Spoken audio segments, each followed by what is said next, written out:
Buenos días, sus señorías, mi nombre es Fortunata y Jacinta y aquí da comienzo esta nueva entrega titulada Análisis del Islam desde el materialismo filosófico, con cambio temporal de escenario, por cierto. Tras los grandes cambios acaecidos en los últimos 70 años, por ejemplo, el Concilio Vaticano II, el fin del Imperio Soviético, auge del fundamentalismo islámico, apogeo del globalismo aureolar, etcétera, etcétera, etcétera. Nos encontramos ahora con millones de occidentales que desde las posiciones más ingenuas y peligrosas del relativismo cultural se han convertido en defensores del diálogo con unos imaginados musulmanes bondadosos. Y no solo eso, sino que asistimos en los últimos años al fenómeno prodigioso del incremento de cristianos convertidos al Islam. Estas posiciones ingenuas crecen cada día más en Europa, esto es, en unos territorios considerados históricamente por el Islam como tierras irredentas. Tierras en donde el número de inmigrantes musulmanes aumenta cada año, sin perder su fidelidad al Islam. Y puesto que he empezado sin rodeos, voy a fijar posiciones claramente. Aquí no se trata de señalar al individuo musulmán concreto, que podría ser por ejemplo mi vecino, y despreciarlo por ser mala gente o cosa parecida. No, no se trata de eso. Doy testimonio de hecho de que mi vecino musulmán es un tipo estupendo. Lo que aquí voy a tratar es el problema del Islam como plataforma continental que entra en dialéctica directa, en confrontación brutal, con la plataforma continental de la que nosotros formamos parte. Porque quienes desde el pensamiento alicia, el pensamiento débil, debilitado, sostienen la idea bobalicona del diálogo entre religiones y culturas, no se dan cuenta de que el Islam no se quiere integrar. El Islam, eso sí, está dispuesto a aceptar conversos, pero no busca en absoluto la integración. Y basta leer la Declaración de los Derechos Humanos del Islam, firmados en 1990 por los países pertenecientes a la Confederación Islámica.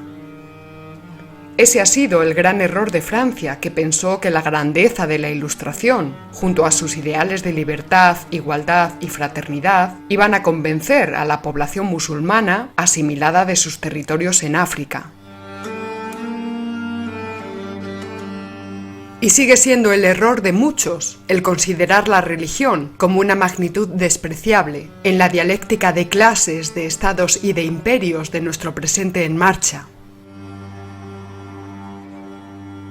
Lo cierto es que esto de considerar al Islam como algo políticamente inofensivo ya lo hacían gentes como Tocqueville, Hegel, Marx o Engels. Incluso Blas Infante, considerado hoy el padre de la patria andaluza, se convirtió al Islam y nadie vio en ello un peligro, pese a que España desarrollaba en ese momento una intensa campaña militar en Marruecos.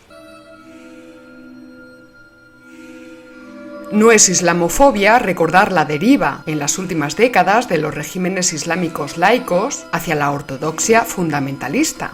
La construcción de mezquitas en Europa financiadas directamente por potencias extranjeras. El iconoclasmo talibán afgano, destruyendo las estatuas de Buda en Bamián. El 11S, el 11M. Los miles de sarracenos que esperan gozosos el momento de inmolarse por su causa. El silenciamiento generalizado ante la conversión de Santa Sofía de Constantinopla en mezquita y la deriva de Turquía hacia el lado islámico.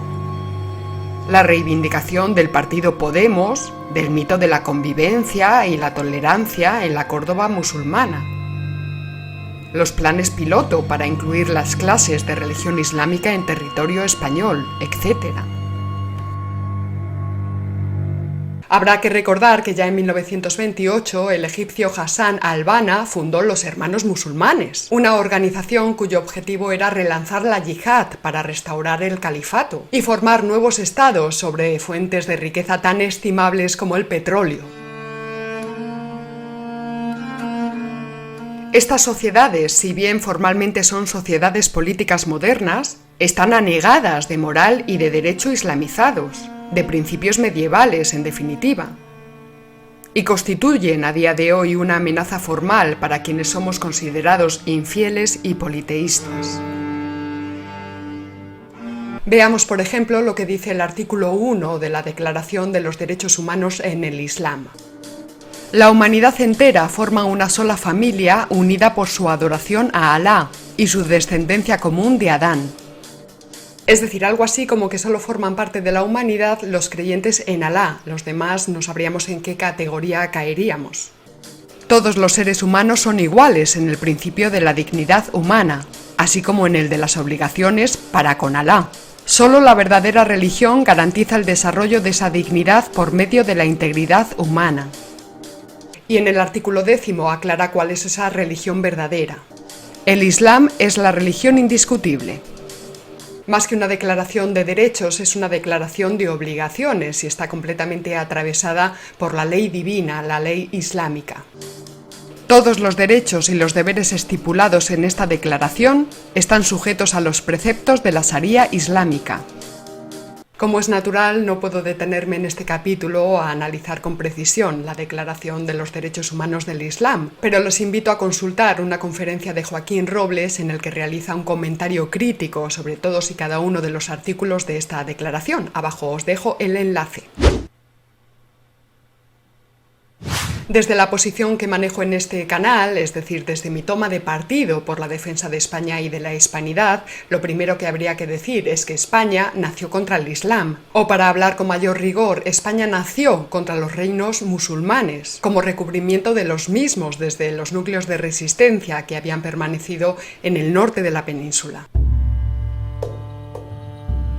Ya he explicado en distintas ocasiones que se estableció así un ortograma imperialista justificado a través de la idea política y religiosa de reconquista, esto es, recuperación de los territorios visigodos que habían sido cristianos.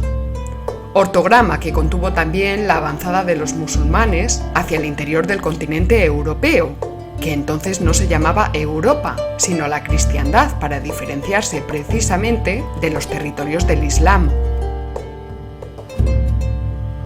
Lo segundo que habría que subrayar es que el catolicismo se define históricamente frente al Islam y frente al protestantismo, y que dicha dialéctica sigue perfectamente operativa a día de hoy. Hay que resaltar, en tercer lugar, que las diferencias entre el catolicismo, el protestantismo y el islam son tan enormes que por mucho irenismo que practiquemos, el islam, por ejemplo, pues seguirá siendo incompatible no solamente con el catolicismo, sino con el cristianismo en bloque, y que solo dejarán de ser incompatibles cuando unos y otros renuncien a sus dogmas, es decir, cuando el islam deje de ser islam y cuando la Iglesia católica deje de ser católica. Por ejemplo, tanto para el Islam como para el judaísmo, decir que Cristo es el Hijo de Dios es una blasfemia.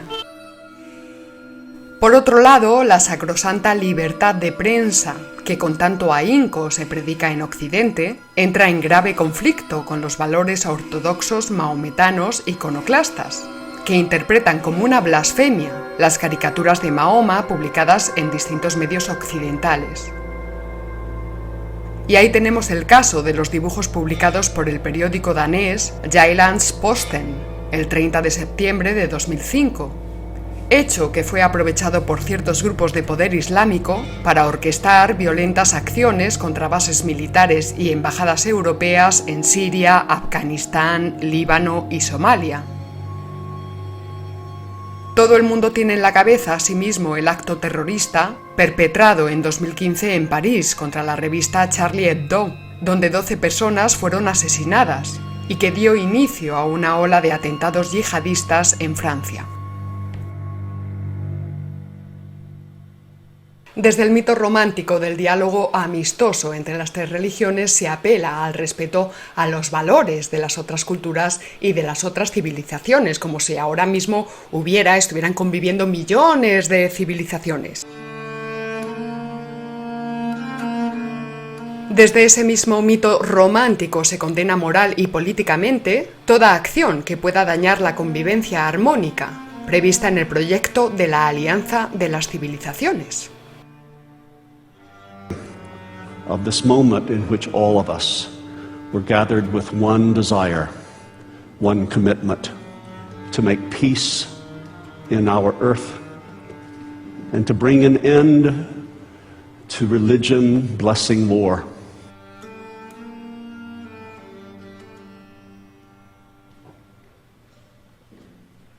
Allahu Akbar, Allahu Akbar.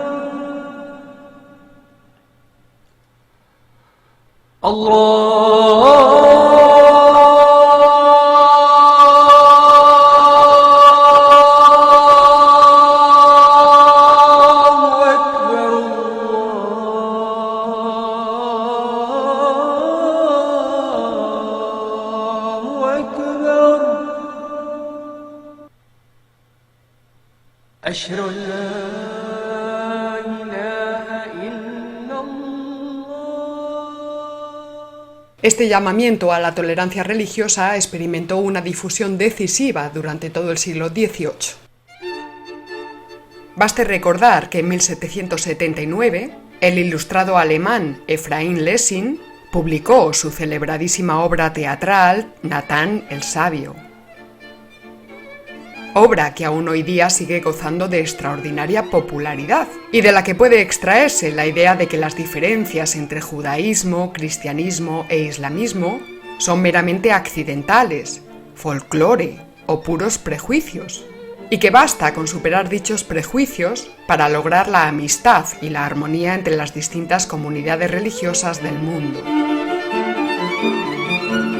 Según esta interpretación ilustrada de Lessing, una interpretación, no lo olvidemos, antirreligiosa y específicamente anticristiana y más todavía anticatólica. Pues como digo, según esta interpretación de Lessing, Dios Padre habría dado a las tres religiones monoteístas el mismo libro, la Biblia, el mismo anillo. Razón por la que según él no puede afirmarse cuál de las tres religiones es la verdadera. En definitiva, se confunde lo que es el instrumento, la Biblia, con la esencia de cada religión, tratando de equiparar unas con otras de forma completamente gratuita. El catolicismo no es la Biblia, alma de cántaro. Como vemos, esta perspectiva radicalmente racionalista desprecia, más que respeta, a todas las religiones positivas. Un desprecio típicamente ilustrado, pero que en España, sin embargo, no fue compartido por figuras de la talla de Benito Feijóo.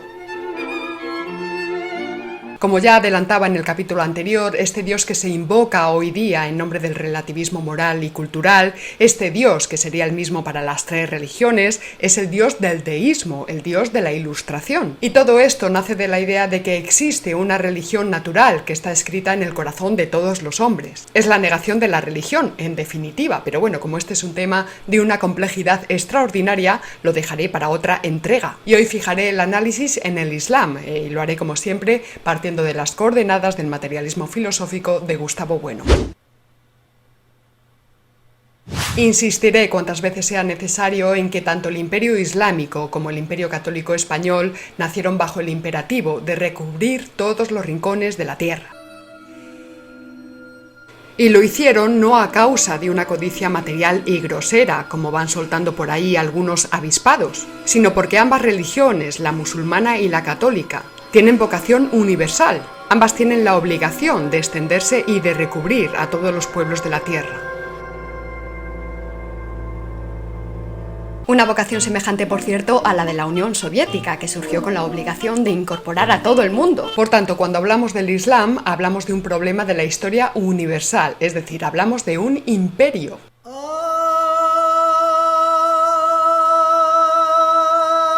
Y el Islam, como proyecto imperialista, está dirigido desde su nacimiento a someter al resto de los humanos, pues la ideología dogmática que lo impulsa, la revelación de Alá a Mahoma en el Corán, impone la transformación de todos los sujetos humanos en hombres islamizados, en hombres que crean en la predicación de Mahoma y en la unicidad de Alá frente a los falsos profetas y las falsas divinidades.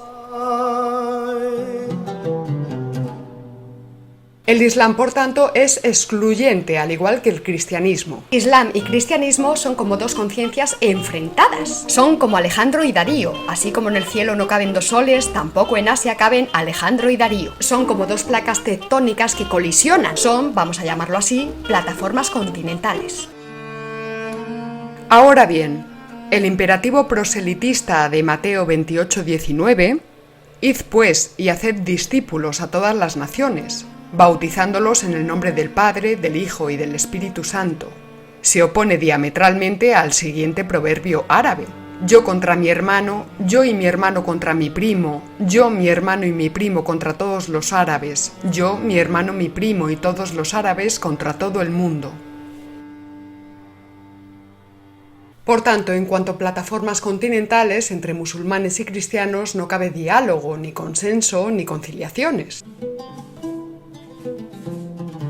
Pero como ni todos pueden ser musulmanes, ni todos pueden ser cristianos, surge la disputa, la dialéctica y la polémica entre dos culturas, sin perjuicio de la dialéctica interna de las mismas y de sus frecuentes alianzas cuando las circunstancias lo requieren, así como la solidaridad frente a terceros, como ocurrió en el siglo XVI entre la cristianísima Francia y los turcos, en su ofensiva común contra el Imperio español.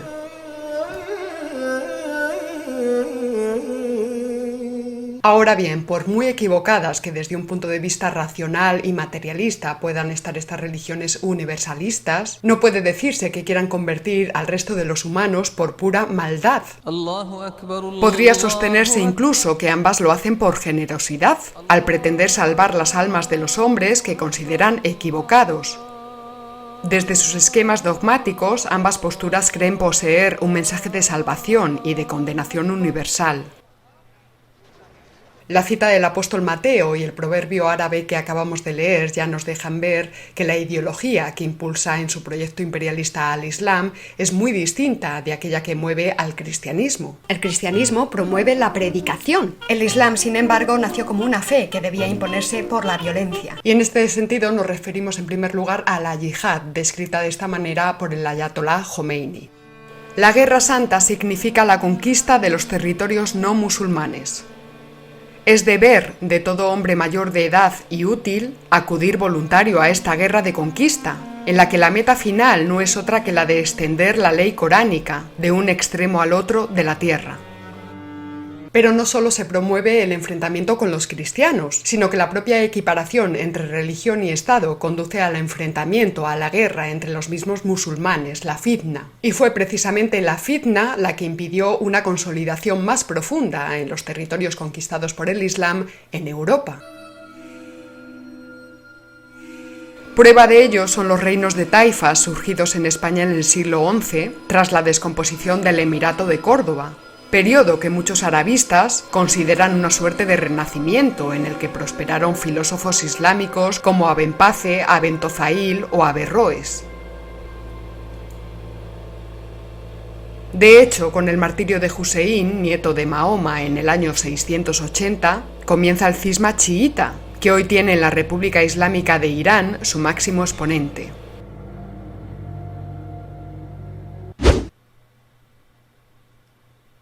La identificación entre Iglesia y Estado, característica del Islam, no fue jamás propia del catolicismo. La Iglesia católica siempre mantuvo la doctrina de la separación entre Iglesia y Estado. Dad a Dios lo que es de Dios y al César lo que es del César. Y fue tanto más el Estado el que utilizó a la Iglesia por Dios hacia el imperio, que la Iglesia quien utilizó al Estado por el imperio hacia Dios, que también lo hizo en lo que pudo, sin duda.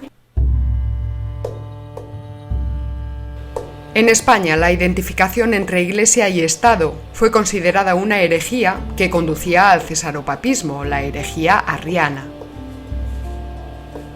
Ya desde el siglo XI, la Escuela de Traductores de Toledo, con Gundisalvo, permitirá la asunción de Aristóteles y la formación de códigos legales como las 7 partidas de Alfonso X, en el año 1265, en las que se distinguirá Iglesia y Estado como dos sociedades perfectas en sí mismas, sin necesidad de que el Estado sea vasallo de la Iglesia, al contrario de lo que sostenía el agustinismo político, que fue asimilado por el protestantismo.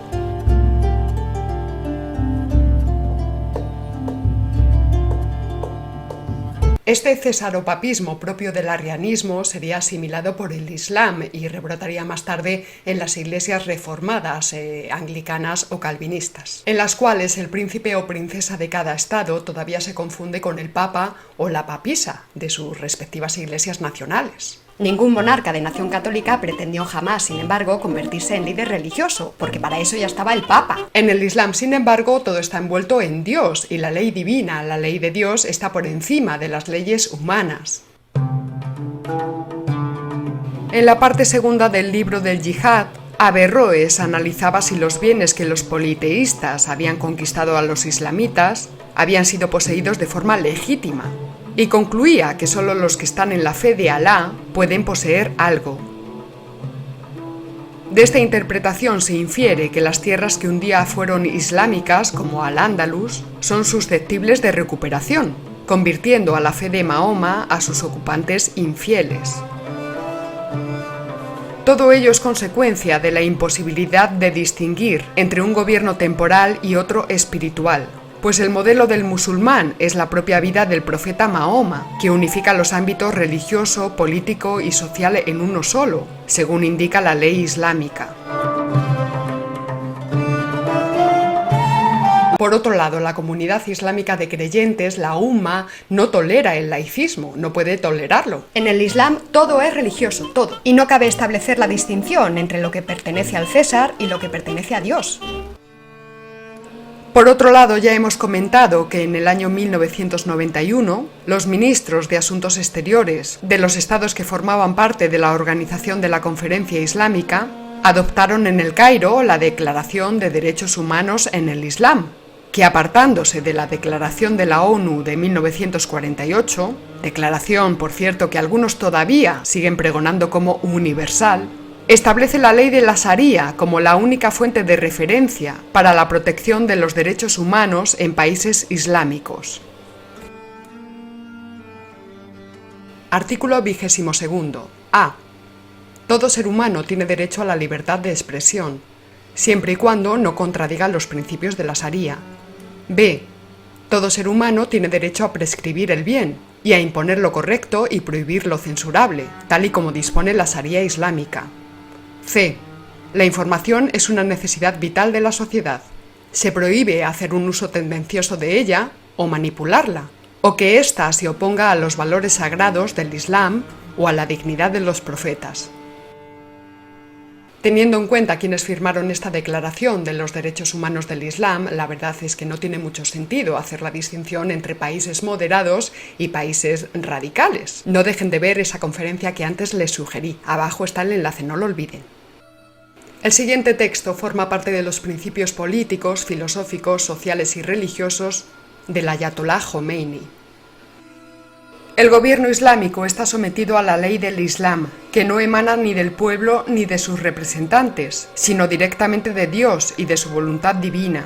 La ley coránica, que no es otra que la ley divina, constituye la entidad de todo gobierno islámico y reina enteramente sobre todas las personas que están bajo ella. El profeta, los califas y las gentes del pueblo deben obediencia absoluta a estas leyes eternas del Todopoderoso, transmitidas a los mortales a través del Corán y del profeta, y que permanecerán inmutables hasta el fin de los tiempos. No, este no es el uniforme del Estado Islámico. Esta ropa es algo que amo. Usarla es mi elección, es mi libertad personal. No te pregunto por qué estás vestido así, entonces tú no me preguntes por qué estoy vestida así. Es algo que yo elegí, es mi cuerpo. No deja de causar asombro que tantos despistados que se dicen de izquierdas, cegados por otro lado de antijudaísmo, antiamericanismo, anticatolicismo y antihispanidad, se hayan convertido en ardorosos defensores del Islam. Una religión donde millones de sus fieles están en guerra santa contra el resto de la humanidad, porque ellos consideran como un bien librarla del politeísmo y del materialismo, reduciéndola a la Sharía y a la teocracia. Con todo lo que ello supone en cuestiones clave como el desarrollo técnico y científico, vetados en nombre del Corán y del espiritualismo. Detengámonos brevemente en estos asuntos. Se dice que estamos en deuda con el Islam por haber sido ellos los transmisores de la filosofía griega. Y no voy a ser yo quien lo niegue, pero hay que precisar que efectivamente los musulmanes fueron precisamente eso, transmisores, pero no transformadores de dicha tradición filosófica. Es más, una vez que los textos griegos eran traducidos al árabe, eran inmediatamente quemados. Lo cierto es que con la muerte de Averroes en el año 1198 se cierra la filosofía islámica. Suele silenciarse además que el propio Averroes tuvo que huir de un ambiente que no toleraba su proceder racionalista. Después de él no hay ningún filósofo musulmán que alcance renombre universal. Y tampoco me consta la existencia de un solo filósofo islámico que haya logrado desprenderse de los dogmas coránicos y postule desde posiciones estrictamente filosóficas. es decir, racionales y no reveladas o fideísticas, e incluso que lo haga desde coordenadas ateas y materialistas. Y precisamente porque el averroísmo fue prohibido en suelo musulmán, los comentarios del gran Averroes tuvieron mayor difusión en suelo cristiano. De este modo prosperó un averroísmo latino, pues las obras de Averroes que conocemos no están en árabe, no, sino traducidas al latín o al hebreo.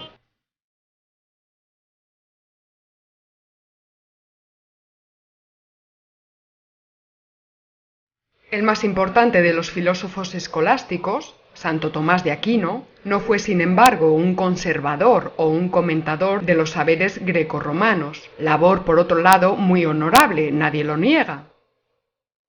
Tomás de Aquino fue un transformador de la filosofía griega, y aun cuando en un primer momento fue considerado un hereje, pronto su sistema se convirtió en la filosofía oficial de la Iglesia.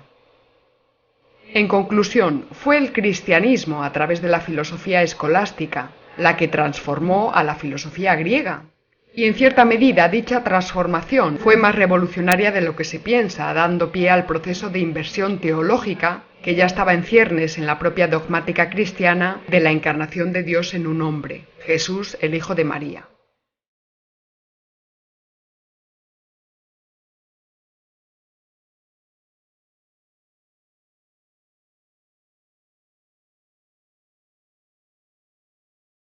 Esto debería ser suficiente para demostrar la racionalidad del cristianismo frente al islamismo, pero bueno, como es un tema extenso y complicado, lo dejaré para otro capítulo.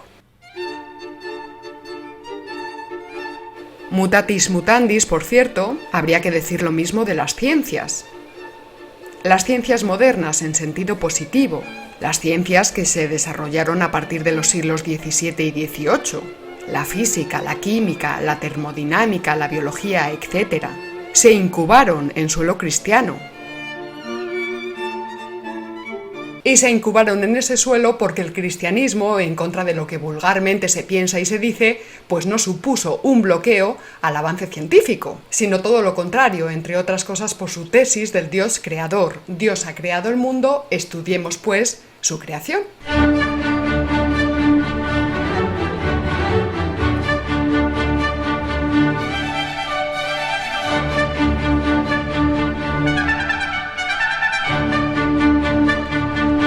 De hecho, los hombres que llevaron a cabo la impresionante empresa de la revolución científica fueron devotos cristianos, como el canónigo Copérnico, Kepler, el no menos devoto Galileo, el mismísimo Descartes o Newton, Mendel, hasta llegar incluso a la teoría del Big Bang, del abate Lemaitre, teoría, por cierto, que desde el materialismo filosófico no compartimos.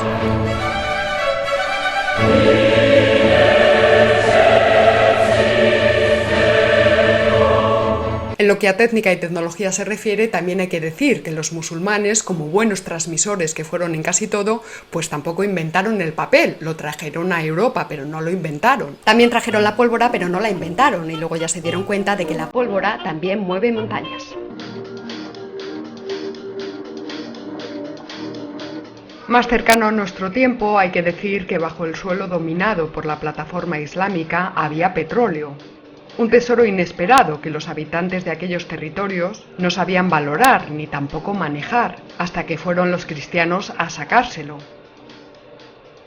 Es más, el Islam ha recobrado importancia en las últimas décadas gracias a las inmensas riquezas petrolíferas que subsisten en la capa basal de sus respectivos estados.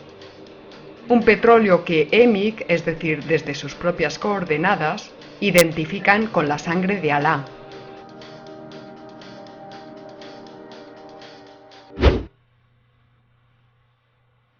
Desde el punto de vista estrictamente religioso, lo primero que habría que decir es que el Islam fue una herejía del cristianismo. Y esto no lo digo yo, lo dice San Juan Damasceno, un doctor de la Iglesia del siglo VIII. Del mismo modo, se puede decir que el cristianismo surgió como una herejía del judaísmo. Por supuesto, esto solo puede sostenerse desde coordenadas ateas o no creyentes, es decir, desde posiciones que niegan cualquier tipo de revelación divina. En este sentido, el Islam puede verse como el segundo gran movimiento reformista del cristianismo, un movimiento reformista que triunfó. El primero habría sido el de Prisciliano, hoy día reivindicado por los protestantes. Y ese, si Dios quiere, lo veremos en el próximo capítulo. Y si el Islam triunfó, lo hizo gracias a las características específicas de las reformas que puso en marcha Mahoma. Características muy potentes que explican que a día de hoy el Islam tenga más fieles, más millones de fieles que el catolicismo.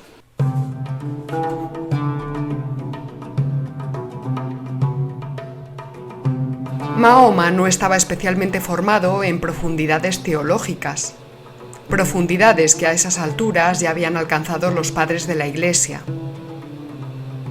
Mahoma se limitó a recoger una serie de tradiciones, de consejos y de opiniones prácticas, manteniendo la idea de un Dios monoteísta, pero desnudándolo de todas las complicaciones teológico-filosóficas que habían ido desarrollando los teólogos cristianos de los primeros siglos, precisamente en la dialéctica con los dioses del paganismo. Es decir, Mahoma recopiló una serie de pautas de conducta de grupo junto a una serie de creencias muy sencillas, pero muy firmes. Todo ello en su esencia no ha cambiado hasta día de hoy. Un aspecto doctrinal que establece diferencias fundamentales entre el Islam y el catolicismo es la naturaleza que el Islam asigna a Dios. El Dios de los musulmanes es un Dios distanciado, no personal ni interrelacional. No se le ama ni se le puede conocer. Como mucho se puede conocer su voluntad, de ahí que el término Islam signifique sumisión total a la voluntad de Alá. Por otro lado, el entendimiento agente musulmán, de herencia aristotélica, es algo que todos llevaríamos dentro, por lo que sería el mismo para todos los hombres. De ahí se deduce que todos han de pensar siempre lo mismo, pues la verdad es una, lo que abre el camino al desprecio a la individualidad corpórea. Y puesto que el cuerpo es interpretado como una especie de postizo, se hace posible la inmolación o terrorismo suicida. Un terrorista musulmán puede inmolarse, cosa que no contemplaba un cruzado cristiano, por ejemplo. Ni siquiera un etarra pretende morir a consecuencia de sus acciones terroristas, sino que busca preservar su cuerpo, salvar su vida. En el Islam, estas acciones son entendidas como operaciones de martirio para la causa de Alá. Ellas serían la expresión de su voluntad divina, y los yihadistas, intérpretes y actores de dicha voluntad. La propia idea de persona de tradición grecorromana es inasumible por el Islam. Lamentablemente hoy no me da tiempo a explicar la diferencia que hay entre la idea de hombre y la idea de persona. Simplemente diré que hombres somos todos, en cuanto que pertenecemos a una misma especie. Todos. Persona sería algo así como una segunda naturaleza que otorgan las instituciones. Persona, por ejemplo, es la identidad que tiene un hombre que está revestido de una serie de atributos y que es reconocido por el derecho romano. En el Islam, sin embargo, el sometimiento de los hombres lo es directamente a los otros hombres, es decir, a la comunidad de religiosos, a la umma, al grupo. Pero esencialmente el sometimiento es a Alá, de tal manera que la personalidad queda prácticamente anulada. La individualidad del creyente islámico se diluye en un alma colectiva, el entendimiento agente universal del Islam. Todo lo contrario de lo que sucede en la tradición cristiana, donde prevalece el principio ético de la conservación del cuerpo, de la propia personalidad individual. Este desprecio que el islamista tiene hacia su propia personalidad, hacia su propia individualidad, es lo que favorece los actos de inmolación. Y en modo alguno puede decirse que estos actos de inmolación son la consecuencia de un lavado de cerebro que pueda ejercerse sobre unos individuos torpes o ignorantes. No. Como vimos en los atentados de las Torres Gemelas, estos terroristas suicidas pueden ser ingenieros perfectamente cualificados, porque un hombre islamizado está convencido de que su individualidad nada vale en relación a la causa superior a la que sirve. De este modo se manifiesta la enorme potencia del Islam, y por eso el peligro está en el hombre islamizado, pues es un hombre que ha perdido su capacidad de operar desde una racionalidad crítica. El fin último del catolicismo, por otro lado, es conocer a Dios, que es una comunidad de 3 personas. No hay que olvidar que los cronistas musulmanes, cuando iban a combatir contra Pelayo y los suyos en Covadonga en el año 718, afirmaron que se enfrentaban a los politeístas. En consecuencia, para el musulmán es fundamental luchar contra los infieles, pues no son monoteístas sino politeístas, al defender que Dios se hizo hombre y que Dios es trino y no uno, la Trinidad cristiana, algo intolerable desde el espiritualismo puro que manejan los musulmanes. El Dios cristiano, por otro lado, es un Dios creador y no crea por necesidad, sino por amor. Y esta amistad entre Dios y los hombres solo es posible cuando no hay distancia entre Dios y los hombres. El Dios del Islam, sin embargo, es un Dios autista, ausente, al que no se puede conocer. Por último, Alá no se da a conocer directamente, sino a través de su profeta. En el cristianismo, en cambio, Dios mismo se hace hombre para que lo conozcamos, y viene además a redimirnos.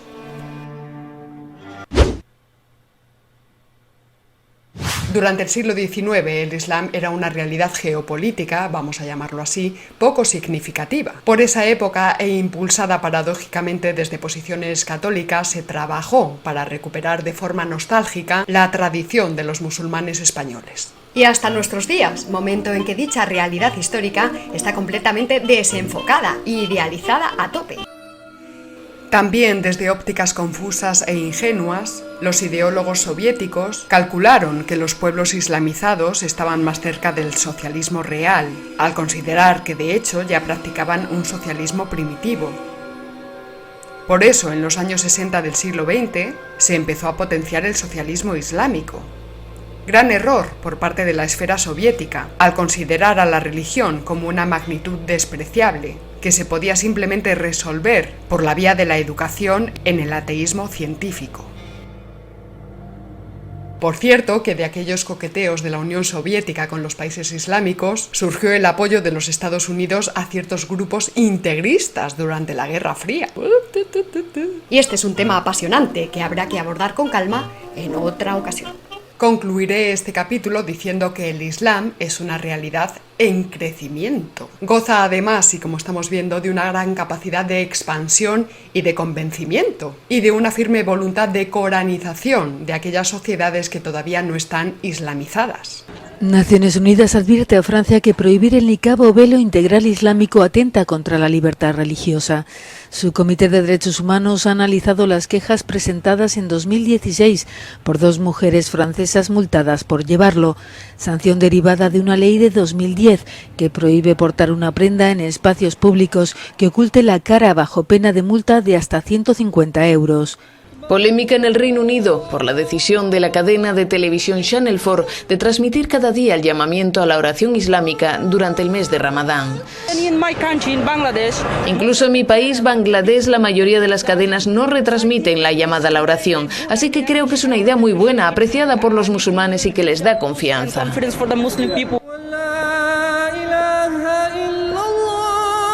El Consejo Musulmán Británico ha aplaudido lo que considera un llamamiento a la tolerancia de Channel 4.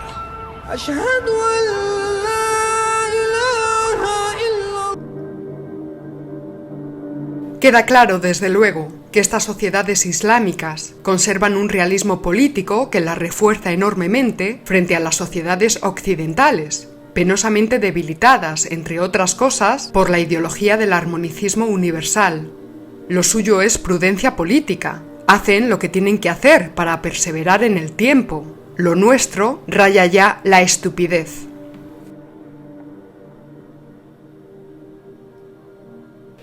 Por eso, desde la superioridad que nos da la civilización actual, la única realmente existente, debieran combatirse de frente los dogmas religiosos islámicos. Dogmas incompatibles con el desarrollo científico y técnico.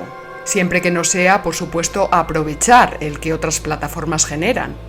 dogmas incompatibles con la filosofía crítica y con el proceder racionalista, y dogmas incompatibles con las normas de convivencia en las que vivimos, desde las que no podemos entender que a un niño se le cercene el brazo en público y sin juicio previo, atendiendo simplemente a las leyes de la Sharia, por haber robado o cosa así.